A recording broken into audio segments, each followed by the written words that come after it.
হরতাল, অবরোধ, জেল, জুলুম এগুলোতে ব্যস্ত ছিলাম। এখন আজকে একটা পরিবর্তিত পরিস্থিতিতে সকল মানে জুলুম মোকাবেলা করে একটি গণ অভ্যুত্থানের মাধ্যমে বাংলাদেশ তার স্বাধীনতা ফেরত পেয়েছে আমি বলতে চাই। তো এই মুক্ত আকাশের নিচে কোনো মানে টেনশন ছাড়া, কোনো ধরনের মানসিক কোনো বিড়ম্বনা ছাড়া যে আজকে আমরা এখানে সকলে মিলে এখানে খেলতে পেরেছি, সেটার জন্য আমার অত্যন্ত ভালো লাগছে এবং আমি ফিল করছি যে আমি আবার বাংলাদেশের একজন নাগরিক হিসেবে যে আমার মর্যাদা সেটা আমি ফিরে পেয়েছি। একটা বিষয় বলবেন, কতদিন পর ব্যাট ধরেছে? তাও কয়েক বছর হবে, কয়েক বছর, ৩-৪ বছরের কম না, আরো বেশিও হবে, 4-5 বছর হবে।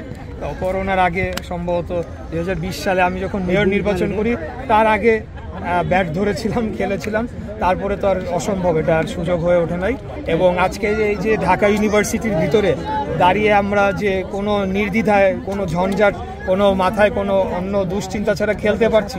আর আপনারা জানেন যে ঢাকা বিশ্ববিদ্যালয় সহ সকল শিক্ষা প্রতিষ্ঠানে ছাত্রলীগ নামধারী সন্ত্রাসীরা, আওয়ামী লীগের মদতপুষ্ট সন্ত্রাসীরা তারা একটা বিভীষিকাময় পরিস্থিতি তৈরি করেছিল। এখানে তাদের দৌরত্বে তো মানে একজন সাধারণ ছাত্র বা সাধারণ নাগরিকরা এসে যে এখানে বসবে সেই সুযোগটাও ছিল না।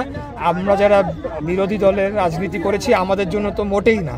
তো আজকে পরিবর্তিত পরিস্থিতিতে, যেটা আমি ইতিমধ্যেই বলেছি, খুব ভালো লাগছে যে একজন নাগরিকের মর্যাদা নিয়ে আমরা বসবাস করতে পারছি এবং আমাদের যে নাগরিক অধিকার সেটাকে চর্চা করতে পারছি।